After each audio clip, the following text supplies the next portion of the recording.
Muito boa noite a todos. Mais um dia do nosso segundo Congresso Online de Lei Geral de Proteção de Dados e hoje o nosso entrevistado é bem especial, Daniel Marques, que é diretor executivo da B2L, a maior associação de direito do país, mestre em ética e filosofia da ciência, especialista em inovação e gestão jurídica 4.0. Então, ele se apresenta, fala dos seus projetos para 2020, para que outras pessoas também possam ser impactadas com todo o trabalho que vocês têm desenvolvido aí por anos. A B2L é a Associação Brasileira de Lawtechs e Legaltechs. Né? Em primeiro lugar, muito obrigado pelo convite aí para essa live. Espero que o conteúdo aqui, o que a gente for conversar, seja enriquecedor para todos que estão participando e entrando agora. E a B2L, enquanto associação, né, de Lawtechs e Legaltechs, são empresas de tecnologia jurídica. Ela tem como propósito conectar todo o universo jurídico a essa nova realidade exponencial que nós estamos vivendo, de transformação tecnológica. Mas não só isso, é mudança de cultura, é mudança de gestão e é mudança de tecnologia. E na B2L nós temos, além das Lawtechs e Legaltechs, grandes escritórios, os maiores escritórios do Brasil fazem parte da B2L, grandes departamentos jurídicos e mais de 250 autônomos. Então a B2L começou há 2 anos atrás, 3 anos na verdade atrás, mais ou menos, e atualmente nós temos mais de 500 associados. E projeto na B2L é o que não falta. Na verdade, é um desafio a gente conseguir levar à frente, né, todos os projetos, porque realmente a necessidade é muito grande. E mais do que nunca, a B2L é essencial. Estamos vivendo um mundo, né, em que a digitalização foi acelerada. Eu estava conversando agora com uma grande pesquisadora e professora da FGV, a Marina Pfefferbauer, e ela comentou que em um mês está acontecendo o que não aconteceria em 10 anos. Né? Então, mais do que nunca, o direito vai ser impactado em relação a isso. Então, a B2L é isso. É uma comunidade de pessoas apaixonadas por direito e tecnologia que querem transformar a sociedade e a justiça. Máximo. E eu sei que você é muito entusiasta de ética, de inovação, de tecnologia, de privacidade. Faz uma análise comparativa entre direito à privacidade, direito à proteção de dados pessoais e a relação também frente ao regime de dados públicos previsto na Lei Geral de Proteção de Dados. Algumas pessoas acabam confundindo, né, o direito à privacidade com a nova Lei Geral de Proteção de Dados. O direito à privacidade é um direito muito antigo na sociedade, que foi fortalecido logo depois da Primeira e Segunda Guerra Mundial, diante de regimes totalitários, né, o direito à residência, à intimidade, à sua propriedade, o direito a não ser violado na correspondência. Então, esse conjunto de direitos que conseguem proteger a intimidade daquela pessoa. A nova Lei Geral de Proteção de Dados, ela nasce dessa transformação tecnológica que estamos vivendo na nossa sociedade. Estamos vivendo aquilo que é chamado de quarta revolução industrial, né? Estão surgindo novas tecnologias e essas novas tecnologias elas crescem a partir de dados. Né? E junto com essa quarta revolução industrial surgiu uma grande tecnologia que é comparada com a eletricidade, com a máquina a vapor, que é a inteligência artificial. Então, diante dessa sociedade hiperconectada de dados, né, em que tem como base tecnológica essencial a inteligência artificial e a automação de processos, como é que a gente consegue proteger a privacidade das pessoas? Então, a nova Lei Geral de Proteção de Dados, ela surge, né, como uma estrutura legal para proteger a intimidade e a privacidade das pessoas. E quando a gente refere-se isso ao poder público, aos dados públicos, o próprio Estado também é sujeito a isso. Né? Então ele não pode usar nossos dados de tal modo a ferir a nossa liberdade, a ferir a nossa intimidade ou a gerar preconceitos. Então o próprio Estado ele também está sujeito a essa lei, no sentido de que ele também não pode abusar dos dados que o Estado próprio contém. Perfeito. E já fazendo esse adendo do Estado não abusar dos próprios dados pessoais da gente, adentrando nesses novos modelos de negócio, agora tudo tendo que ser pelo meio tecnológico, desde a privacidade inserida, de suma importância tudo isso, preservando sempre o sigilo, o respeito, a vontade, o livre consentimento e a confidencialidade desses dados dos indivíduos, sendo esse último um dos grandes princípios requisitos da segurança da informação. Considera essas novas iniciativas frente ao que o Estado de São Paulo tem feito com a geolocalização e outros países também. Passa o teu feedback frente a isso, quais essas iniciativas, que é que você prevê para o novo cenário, inclusive até pós-pandemia, que pode fidelizar nessa nova tendência de mercado? Uhum. Entrou a Lauvígio aí, seja bem-vinda, Lauvígio, associada à B2L. Olha, nós estamos vivendo um momento, essa frase já até chavão, né? Um momento único na história da humanidade. Já estou até cansado de falar ou ouvir essa frase, mas é fato, né? Nós estamos vivendo um restart, né? Apertou-se o botão e mesmo que estamos que reiniciando a sociedade através de toda essa pandemia que se alastrou, né, pelo mundo afora. E aí, diante disso, né, eu acho que você se refere à sua pergunta, algumas iniciativas de monitoramento que está sendo feito pelo Estado, Sim. correto? Por um lado, a gente tem que ter em conta que é um estado de exceção, né, um estado de emergência. Por outro lado, algumas iniciativas estão sendo tomadas. Né, você vê na China, a China monitorando os seus cidadãos. A Juris Invest também acabou de entrar, seja bem-vinda. Você vê a Coreia do Norte, a Coreia do Sul, perdão. Né, a Coreia do Sul, ela também utilizou-se da geolocalização de pessoas infectadas para poder ajudar no controle. A própria Google e a Apple estão desenvolvendo um sistema para poder ajudar também nessa dimensão de ajudar com os dados na localização de pessoas infectadas. A própria Agência Europeia de Privacidade de Dados aprovou essa iniciativa. Você vê no Brasil algumas iniciativas, a mais marcante foi a do governador de São Paulo, Dória, né, na qual ele está utilizando, em parceria com algumas telecoms, a triangulação para achar aglomerações. Né? E o grande questionamento que existe em São Paulo é que a dimensão do consentimento, a dimensão foi consentido, não foi consentido, a dimensão do controle, né? Porque ele chegou até a afirmar no primeiro momento, depois ele voltou atrás, que ele daria advertência, daria multa e depois até prisão, e isso chocou a sociedade, né, como um todo, e com razão, né, com razão. Então, assim, em relação a tudo isso, eu acho que o mais importante é uma discussão anterior, que é da qual até nasce, né, os direitos humanos e nasce a lei de privacidade de dados, que é o equilíbrio, tá bom, entre Estado, né, e indivíduo. Então, a partir do momento que eu utilizo esses dados para fazer algum tipo de controle social, utilizo esses dados para dominar, né, eu utilizo esses dados para coisas que vão invadir minha privacidade, para discriminar, aí está errado. Não pode ser feito e devemos lutar contra isso. Né? Porque sistemas autoritários estão utilizando muitas vezes os dados para justamente fazer esse controle social que vai contra a liberdade humana, que é a característica da nossa cultura ocidental, em especial. O conceito de liberdade, como nós conhecemos, ele nasce no Ocidente, cresce no Ocidente e se alastra no Ocidente, que é muito diferente né, um pouco do conceito de liberdade de outras regiões do Oriente. Então, assim, a gente tem que defender isso. Foi uma luta. Foi algo que nós, enquanto sociedade, conseguimos expressar e temos que estar de olho. Não podemos ficar inquietos ou parados, perdão, diante de certos abusos. A gente tem que ter cuidado em relação a isso. Perfeito. A Convenção Americana dos Direitos Humanos, que o Brasil também é signatário, a Convenção Europeia dos Direitos Humanos, bem como a Declaração Universal de Direitos Humanos, fora os tratados internacionais sobre a temática.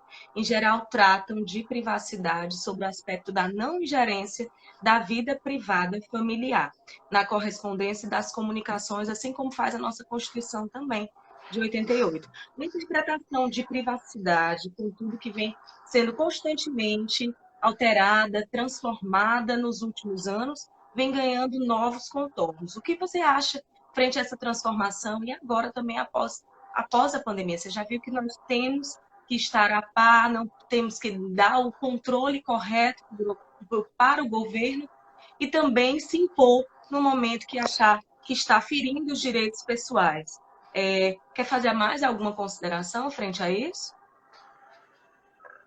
Eu acho que aí tem duas grandes discussões, uma bem filosófica, né? Porque o que é a liberdade? Né? E aí, assim, ao longo da história, a gente pode ir vendo diversas definições e aspectos da liberdade. Sartre, ele dizia que a liberdade fazia parte da essência humana.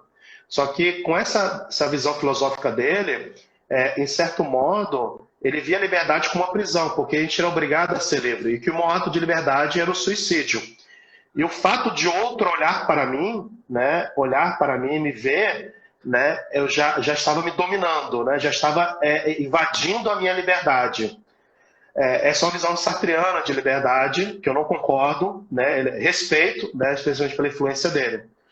Por outro lado, nós estamos vivendo uma sociedade que foi hackeada, né? Toda a sociedade ela foi hackeada completamente. Todos os setores da sociedade estão sendo digitalizados. Né? E nós estamos criando uma lei de privacidade de dados para proteger a intimidade. Ou seja, nós, quando eu falo nós, pessoas entre 30, 50, 60 anos, estão criando leis, tá bom?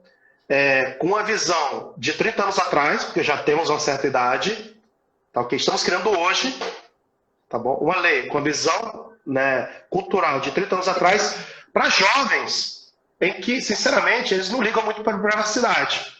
Então, é muito complexo toda essa gestão, né? Eu acho que o mais importante é o seguinte: por um lado, a Lei Geral de Proteção de Dados, a GDPR europeia e todas as leis que estão surgindo no mundo, elas são importantes, porque vivemos numa sociedade dos dados. Esse é o novo petróleo, é a frase chavão também que existe. O novo petróleo é os dados. Só que esses dados têm que ser tratados, curados, para poder gerar valor. Só que esses dados são das pessoas, então como é que a gente trabalha com isso? Porque uma coisa é o petróleo que está lá, né, embaixo da terra, né, e é do Estado em alguns países, é da pessoa que acha em outros, mas outra coisa são os dados nossos. Mas, por outro lado, nós estamos sendo beneficiados pela mineração desses dados, pela extração, cultura e utilização desses dados. Quando você entra no Google e o Google te oferece alguns produtos e serviços que estão no teu perfil, as pessoas agradecem, é legal. Quando você entra no Instagram e começa a postar e curtir coisas de viagem, surgem coisas de viagem, é interessante. Então, esses dados serem tratados e poderem sugerir produtos, serviços, né? Quando você também utiliza os dados para fazer a gestão do trânsito, no caso do Uber, do Google Maps, né? Do Waze, que é muito utilizado para veículo, isso é muito bom. Se você pensa que, por exemplo, para você ser um motorista de táxi em Londres, você tinha que fazer uma prova que era mais difícil do que prova para juiz no Brasil, né? Para você tinha que saber de cor todas as provas. E hoje em dia um Waze, qualquer pessoa pode dirigir um táxi em Londres, né? É um change game para o mercado.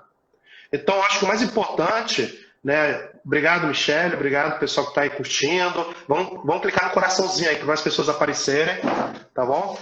Quiserem fazer perguntas também, quiserem fazer comentários, é um bate-papo aqui. Então, acho que o mais importante é o equilíbrio. Estamos vivendo uma nova sociedade, tá ok? É importante ter cuidado com os dados, mas também tem que tomar muito cuidado que nesse tratamento de dados a gente também impeça o crescimento tecnológico.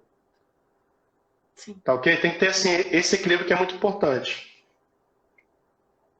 Que isso não vai prejudicar a expansão tecnológica que geralmente precisa desse alargamento da rastreabilidade desses dados, né? Uhum. Excelente colocação. A atual cultura tecnológica de hiperconectividade com a esfera privada, seja moldada de uma forma mais complexa, contudo mais frágil, exposta a ameaças. Hoje a gente pede aplicar comida por aplicativo, faz treinamento funcional por aplicativo, faz a teleatendimento da telemedicina, de psicólogo, de enfermeiro, por aplicativo, por telefone, por sites, por chatbot.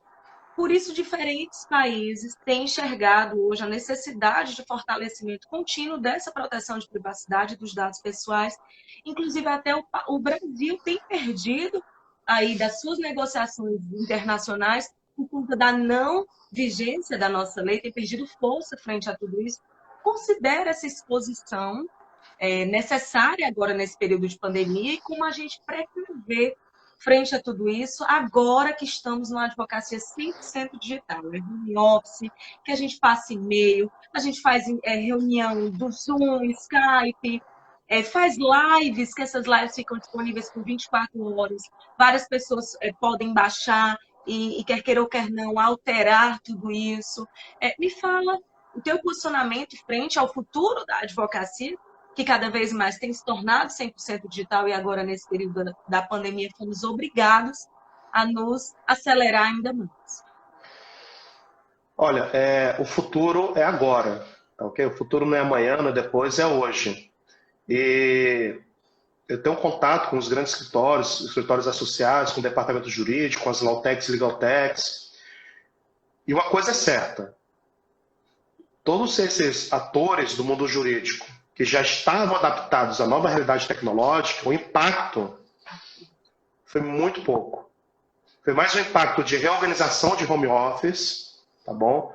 A parte mais de massa, né, tá mais consultiva. Claro que é uma situação que não pode se alastrar, já que os escritórios atendem empresas. Então, mais cedo ou mais tarde, né, espero que seja o mais cedo possível, as empresas possam voltar para suas iniciativas. Mas o advogado que não tinha uma Lawtech ou Legaltech, que não utilizava ferramentas, esse advogado está sofrendo.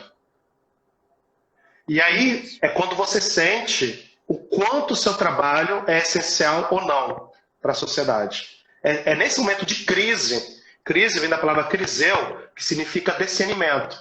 Criseu do grego, discernimento.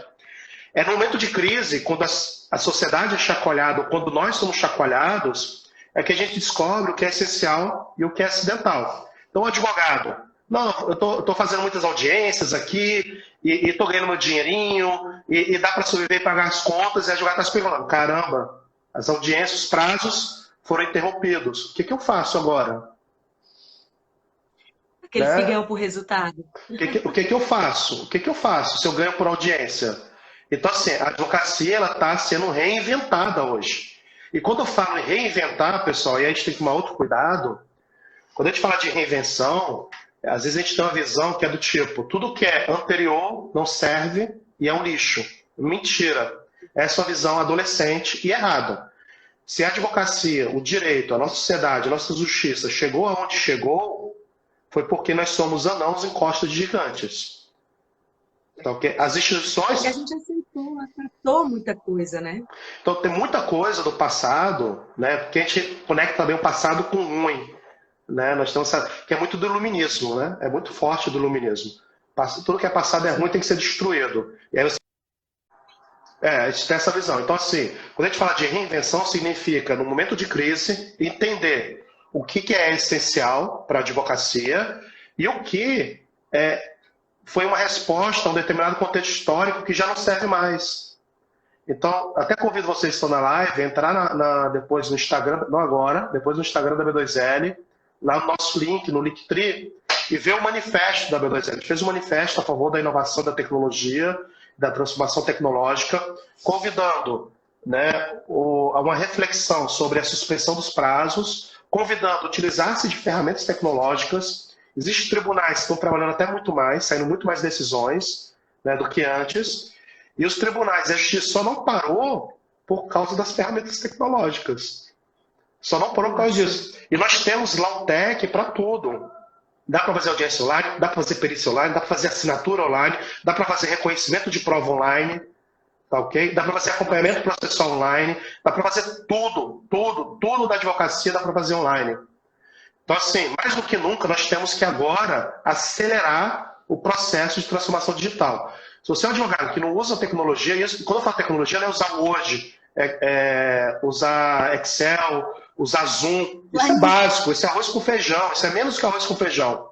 Tá, okay? É usar realmente uma empresa para ter uma análise preditiva dos seus processos, automação de várias etapas do que você realiza, entendeu? No seu dia a dia. Muito obrigado, Márcio. Excelente para todos nós, a gente está vivendo num mundo maravilhoso. Assim, a gente está vivendo um mundo novo, novas profissões no direito estão surgindo. O advogado especialista em LGPD, o advogado que entende a relação entre blockchain e inteligência artificial e parte regulatória, parte de propriedade intelectual, o advogado que é o analista de dados, o advogado que vai gerar novas teses para esse mundo, o advogado que pode ajudar na dimensão de automação dos processos e etapas. Então, assim, o advogado que é... A própria Lei Geral de Proteção de Dados já traz vários cargos diferentes, né? Várias tendências. Várias. Então, assim, a gente tem que parar de ver com medo. Né? Quem vive com medo vive pela metade. Claro que no primeiro momento o choque ele é grande, mas se a gente é dominado pelo medo, ele nos paralisa.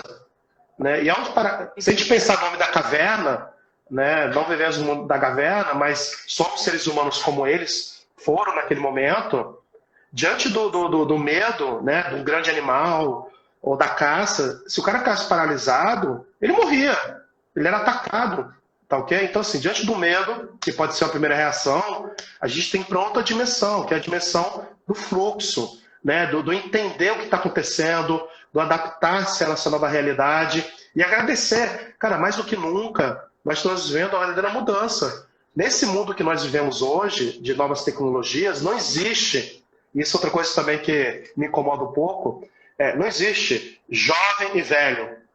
Não existe empresa mais antiga ou mais nova. Não existe empresa grande ou pequena. Não existe trabalhar em Roraima ou no Brasil, ou no Rio de Janeiro ou em São Paulo. Por isso que na B2L, quando a gente fez o radar das nossas Lautecs, a gente optou por não colocar um mapa do Brasil onde cada Lautec está. Porque com Lautec, com tecnologia, não existe fronteira, não existe idade, não existe o tempo. Então, assim, é uma verdadeira transformação das relações sociais que a gente está vivendo hoje, como nunca viveu na história da humanidade. Interessante. Hoje fiz uma entrevista com um empresário em Los Angeles e falando que basta a assinatura lá, não precisa, tudo é assinatura digital, não precisa registrar em cartório. Eu estava em São Paulo, tive um sério problema de um alvará que não tinha minha procuração aqui para dar para o meu cliente, porque eu não podia, em época de corona, ir no cartório. Super desafiador fazer com que as coisas rodassem enquanto bastava uma assinatura. Né?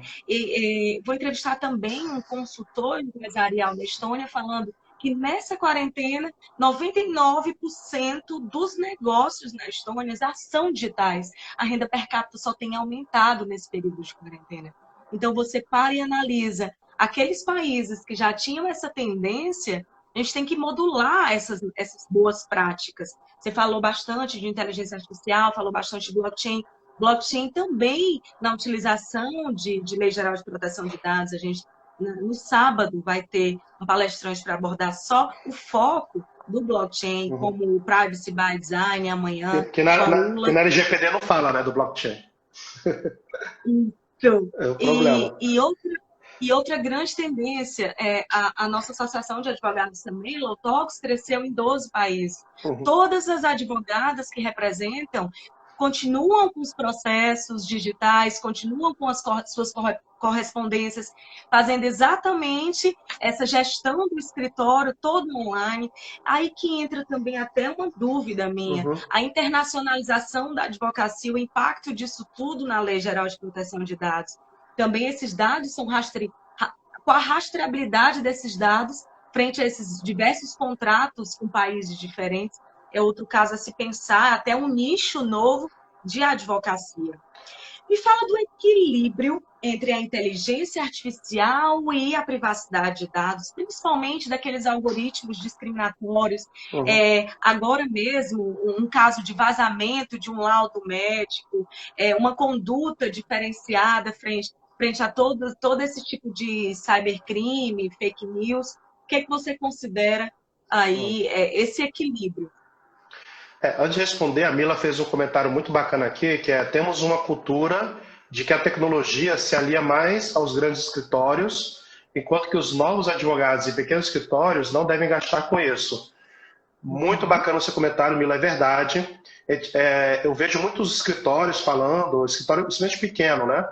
Que temos duas visões. Uma delas é do escritório pequeno, advogado pequeno. Eu não preciso porque o outro fala, é caro. Cara, existem Lautecs e Legaltecs que é R$19,90. Eu conheci uma pessoa de um escritório de advocacia, 5 advogados, é um escritório pequeno. E não tem nem estagiário nesse escritório. E aí tinha um advogado em que esse advogado dedicava 1 hora por dia a entrar em processo por processo que eles tinham para atualizar a planilha Excel de como estava o andamento. Eu já fiz isso uma vez na vida. Já fez. Assim, são muitos advogados que fazem isso. E aí você tem ferramentas, sei lá, R$39,90, R$99,90. Não vou falar de preço porque os preços mudam muito. Mas mesmo que seja R$1.000, vamos colocar que seja R$2.000 essa ferramenta. E só fizesse isso, tá bom? Quanto é que custa a hora do advogado? O advogado gasta 1 hora por dia, 20 horas por mês ou 24 horas se trabalha de segunda.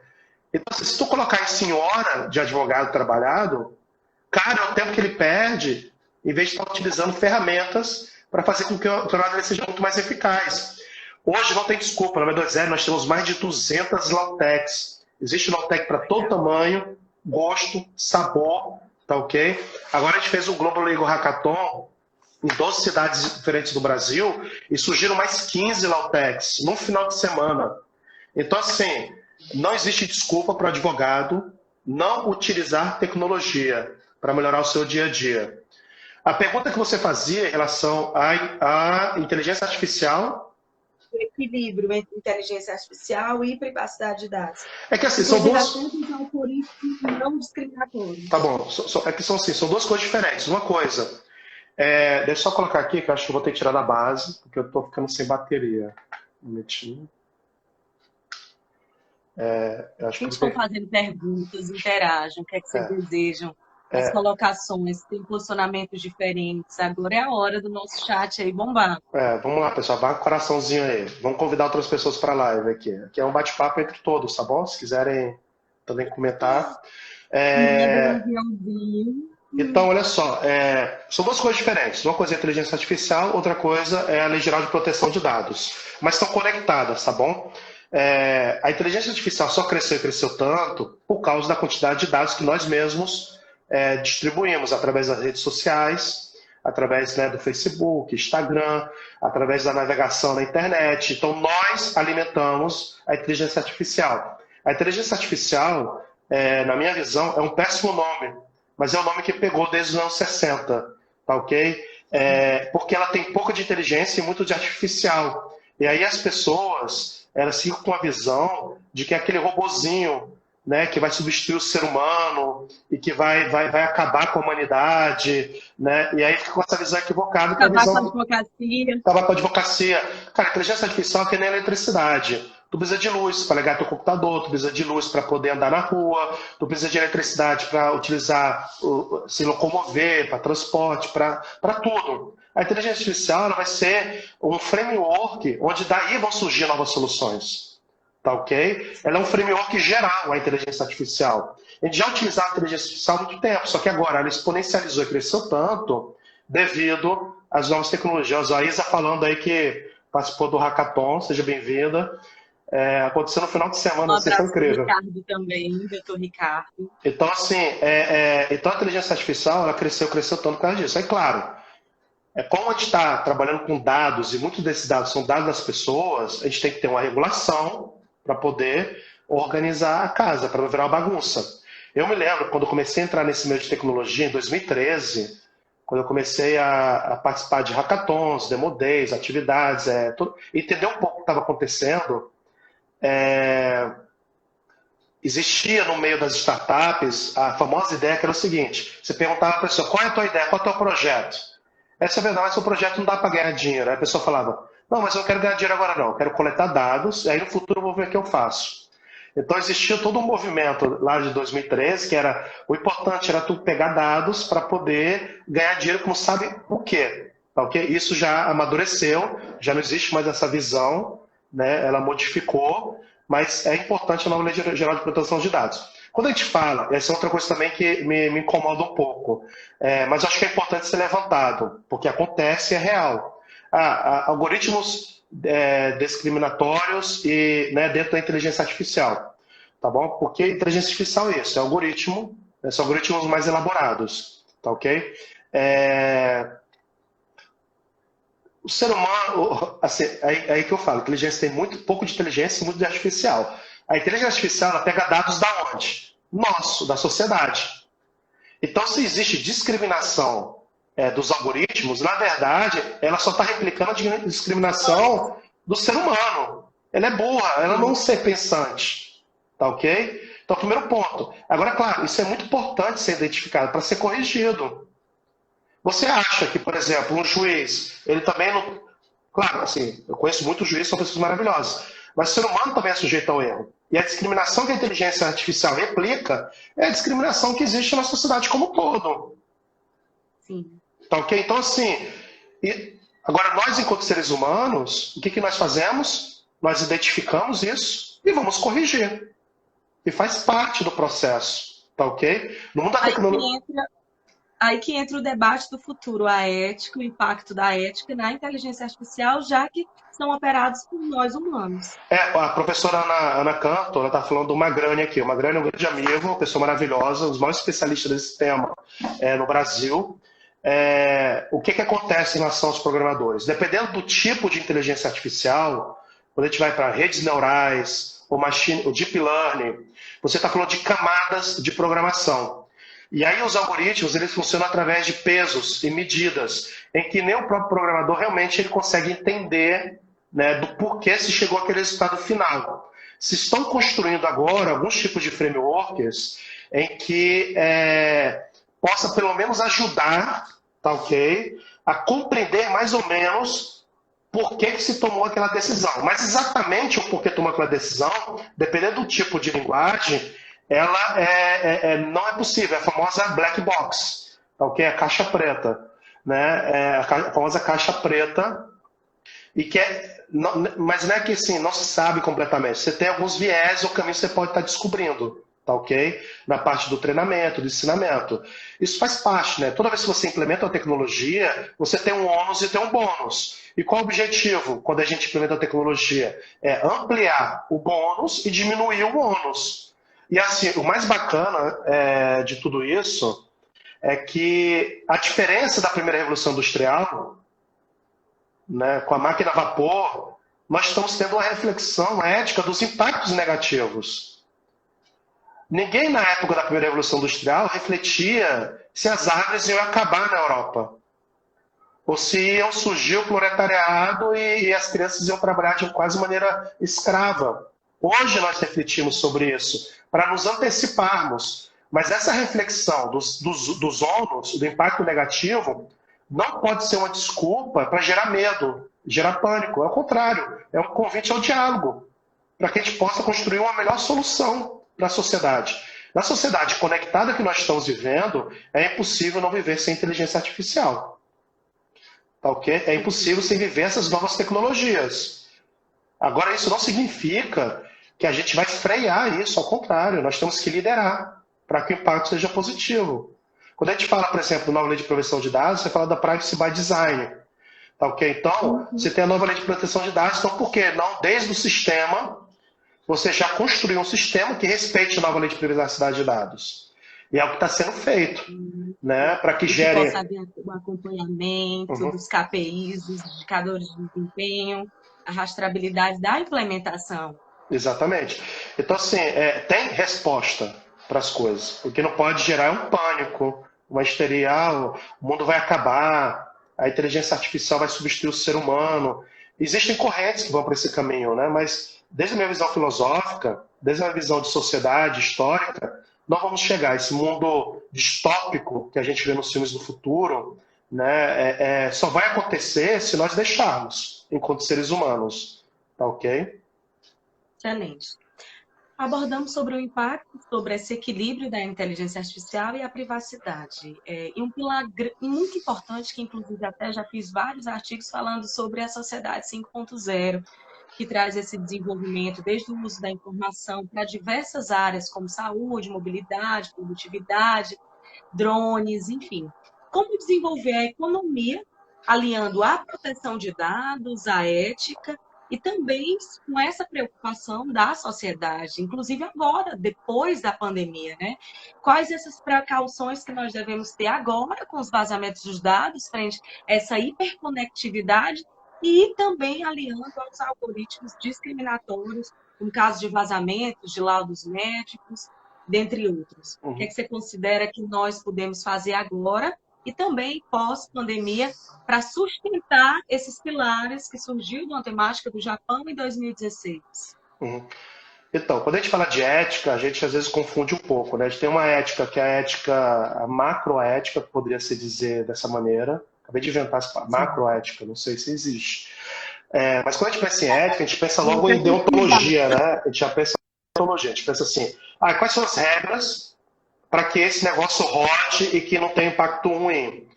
Só que a gente tem que dar um passo anterior. A gente não faz ética da inteligência artificial, apesar de a gente chamar disso. A gente faz ética, na verdade, é do ser humano. Porque a ética do ser humano, que é a ciência filosófica que reflete sobre quais são os princípios que devem reagir, deve existir em relação ao agir humano, para que esse agir seja um agir bom ou um agir mal. Isso significa ética, tá ok? E aí, em cima do impacto dessas novas tecnologias nos seres humanos, eu crio um conjunto de regras, tá bom? Que aí a gente chama de princípios éticos da inteligência artificial, para que o impacto não seja negativo, ele seja positivo.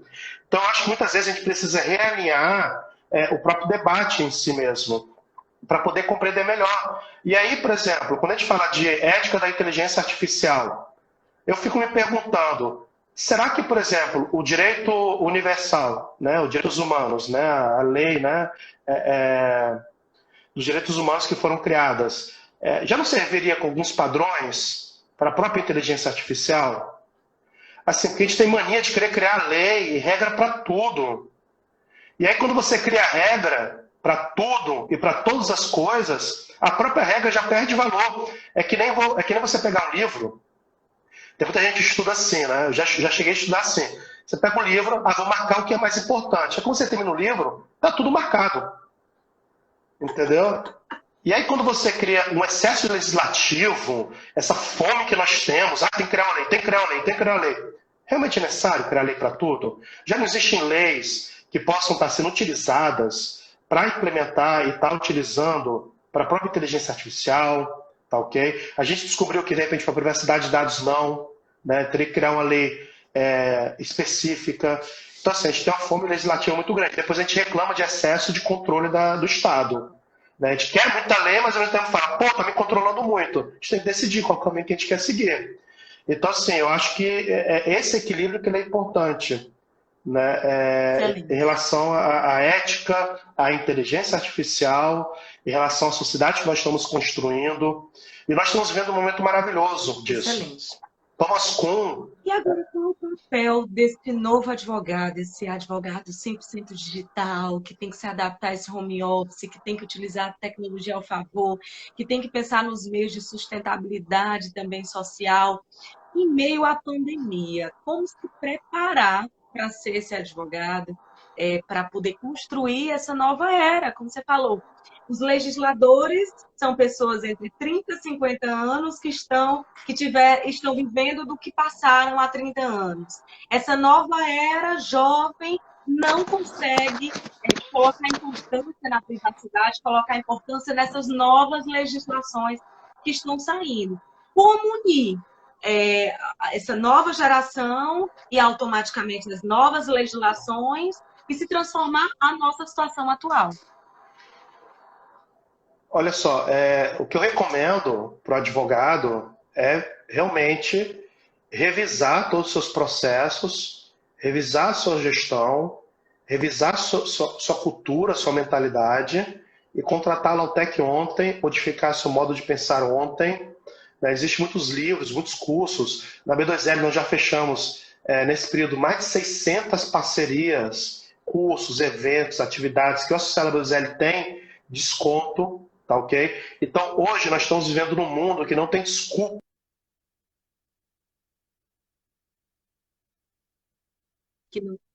para dizer que não conhece.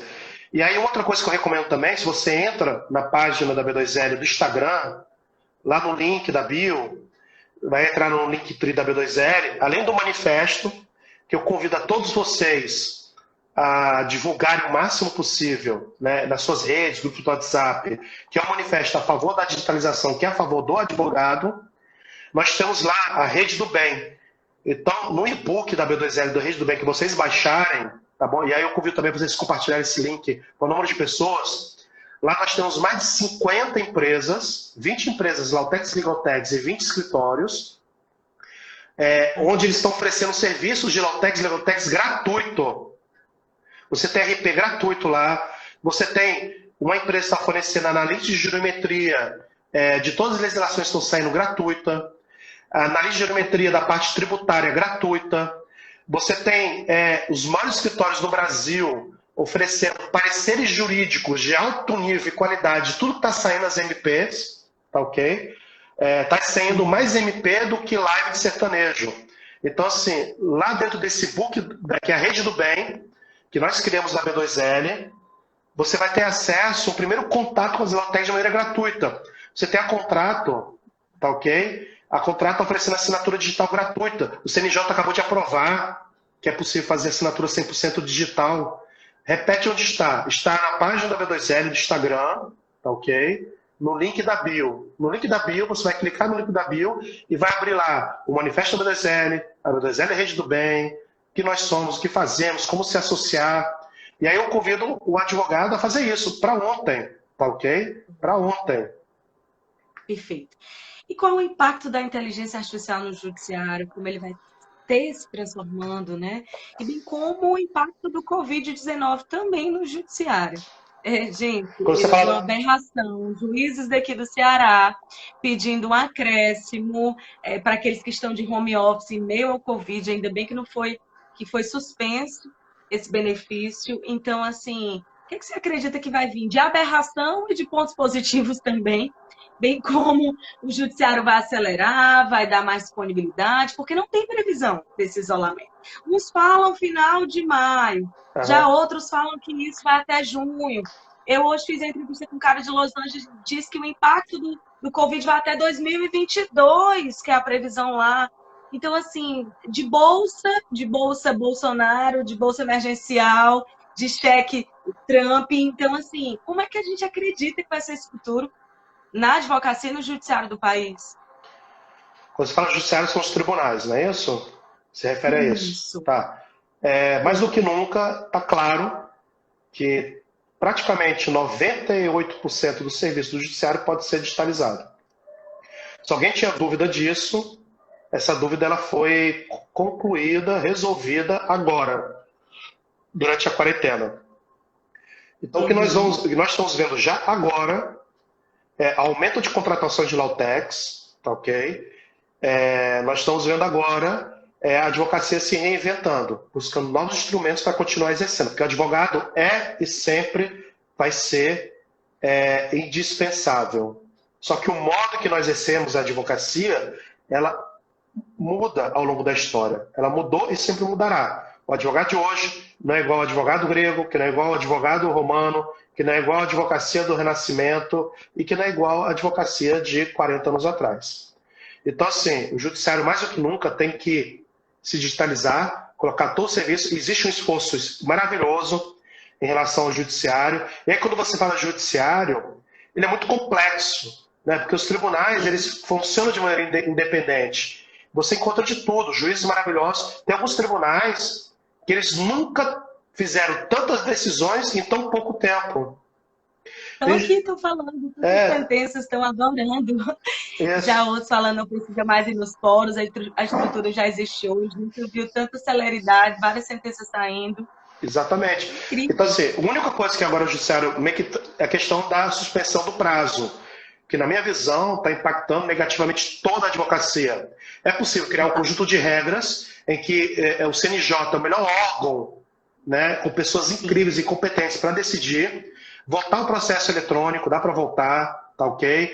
Dentro do processo eletrônico, dá para restringir aqueles que de repente não dá para caminhar ou não. E ver o caso concreto, deixar liberdade para cada tribunal, ver o caso concreto de cada momento que, isso aqui é melhor suspender, isso aqui é melhor não. Mas deixar as coisas lá, porque o advogado, ele não tem caixa. Assim como o empreendedor brasileiro, onde 99% do empreendedor brasileiro, 99% do empreendedor brasileiro, ele tem caixa para 28 dias. Ele não tem 3 meses de caixa. Tá ok? Então, a advocacia pode funcionar normal, entendeu? Liberar os prazos, isso vai impactar muito menos. Então, assim, e o que eu estou vendo nos tribunais é isso. Tem tribunais que estão produzindo muito mais, tribunais que estão mais parados. E a tecnologia é o aliado para fazer com que funcione. O que nós temos que sair, pessoal, é a pergunta que é individual, eu acho. Então, a gente pergunta, o que o judiciário pode fazer? O que o governo pode fazer? A grande pergunta é, o que você, que está vendo agora essa live, pode fazer? O que você está fazendo? Entendeu? Porque às vezes a gente quer meio que Tirar a delegar responsabilidade, né? e não existe Nós mesmos liberdade. podemos exigir. Eu vi aqui uma tendência ótima. Por que não criar uma plataforma para fazer as audiências virtuais? Porque nós não fazemos um manifesto, não assinamos, Uhum. protagonizamos essa instrução, né? Já E muitas vezes a gente quer... tem um manifesto da B2L que eu recomendo todos vocês olharem, que justamente ele toca nessa essência, né, de toda essa dimensão. Mas acho que o que a gente pode resumir em relação ao judiciário é que vai ser digital. Em relação à sociedade como um todo, em relação à economia em específico, o que nós estamos vivendo agora é que está sendo chamado de low touch economy, né, economia de baixo contato. Então, se era algo que a gente já estava fazendo com a digitalização, agora ele foi acelerado. Todo mundo está fazendo delivery, todo mundo está buscando novos caminhos de poder entregar o seu produto ou serviço digitalmente. A gente descobriu que o home office funciona, todo mundo está falando em casa. Você está trabalhando em casa, está trabalhando até mais do que no escritório, né? Verdade. Então, e se falar de home office, em teoria, agora veio na prática, né? E aí também revisar práticas que realmente já não regem, que elas foram importantes num determinado momento histórico, mas que agora não precisa mais. Cartório pode ser totalmente digital. A Estônia, todos os serviços do governo na Estônia são digitais. Só duas coisas que tu não consegue fazer. É casar lá, tem que ir no cartório, e, se eu não me equivoco, venda de propriedade. Tá ok? Então, essa é a transformação. E aí o mais importante, né? Aqueles que se adaptarem mais rápido a essa nova realidade, eles vão sair mais fortalecidos. Porque diante de uma crise, a gente tem duas coisas também, né? Ou ficar incomodado e fazer algo, ou ficar acomodado e ficar reclamando. Tá ok? E ficar reclamando, não funciona, é ruim, não serve. Estão surgindo novos produtos e serviços. Tá? Tem que encontrar aquelas pessoas que comungam com nossos ideais, nos unirmos e construir pontos. A B2L cresceu tanto até agora, porque nós não somos uma associação como se fosse um sindicato, ficar brigando, ficar batendo. Não. É encontrando as pessoas que comungam com o nosso propósito, tá ok? E fazer algo junto. Uma coisa bem simples, não existe, acho que, instituição mais capilarizada do que a própria OAB. A OAB não precisa nem comprar computadores, o que ela pode fazer é um regime de plantões, onde aqueles advogados que não têm acesso à internet ou ao computador possam usar a estrutura da própria OAB para poder fazer suas audiências, acompanhar seus prazos. Essa estrutura capilarizada da OAB, onde ela manda uma ordem e todas as outras OABs, que são milhares que tem pelo Brasil, podem cumprir, eu acho que é uma coisa muito simples de ser realizada e que ninguém mais pode ter. Né? Eu acho que a OAB é um grande fortalecedor disso, e ela está buscando. Tanto que ela fez uma pesquisa... Mas nesse período de isolamento, justificaram exatamente nesse período de isolamento que as pessoas não iam ter condição de continuar peticionando. Então tem que ser o resultado agora. Né? Não, nesse período de isolamento dá para fazer isso, porque é isolamento, pessoal, é isolamento, não é lockdown. Apesar de estar muito parecido com o lockdown, a gente não está vivendo um lockdown, a gente está vivendo um isolamento, porque não pode ter aglomerações, tá ok? Os corques, alguns estão funcionando, só não pode ter muitas pessoas como antigamente. Tem uma diminuição muito grande dos comércios, alguns dependendo do tipo de comércio, foi proibido de estar funcionando. Outra coisa, pessoal, utilizar as plataformas de mediação e conciliação. Então, se você tem um processo que já está em andamento, nós temos mais de 15 Lautecs, que é de mediação e conciliação. Por que, então, não recorrer a elas para poder continuar funcionando paralelo ao processo judicial? Porque o que for homologado lá, né, dentro da conciliação e mediação, o juiz ele pode ir lá depois bater o carimbo e é válido. Então, assim, se a gente não fala tanto de mediação e conciliação, agora é o momento. Então, agora é o momento. De repente... Tem até assim processo, que o advogado ele não paga nada, o que fica tudo de ônus vai ser da própria empresa. Foi uma entrevista excelente. Não, e tem de tudo, assim, você tem plataformas que só ganha uma porcentagem em cima do que ganhou no processo, do resultado. Tem alguns que cobram FII, assim... É aí que eu falo, tem todos os tamanhos e sabores. O que eu recomendo também é justamente baixar a Rede do Bem, lá tem várias. Tem até uma de ODR lá, a Mediar 360 está lá.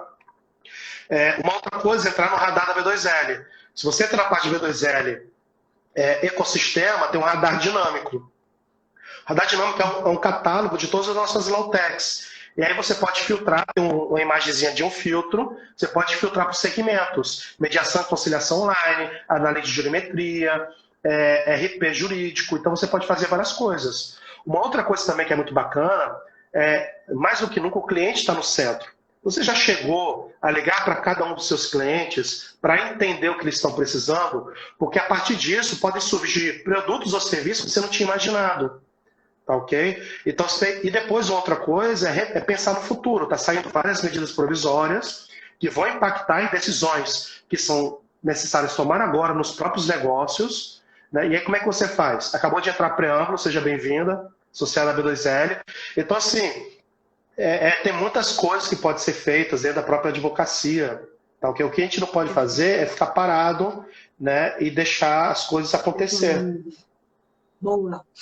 Para finalizar essa live, que foi incrível, interativa, tanta gente participando, tanto coraçãozinho, todo mundo gostou aí da participação do Daniel Marques, agradecer demais. Sempre é muito bom te ouvir, muito bom estar próximo, muito bom compartilhar os ensejos, os desafios e também as vulnerabilidades, que são nas vulnerabilidades que a gente cresce e juntos constrói coletivamente um senso comum. Passa um conselho para aqueles que nos assistem, aqueles que vão nos assistir, vou editar o vídeo para lançar no YouTube, e eu quero que impacte o máximo de pessoas possíveis. Estou desde você estava perguntando, acho que estava concluindo. A pergunta é te parabenizando e também um conselho para aquele que nos assiste ou que vem nos assistir, que eu vou lançar em todos os nossos canais de circulação para impactar o máximo de pessoas.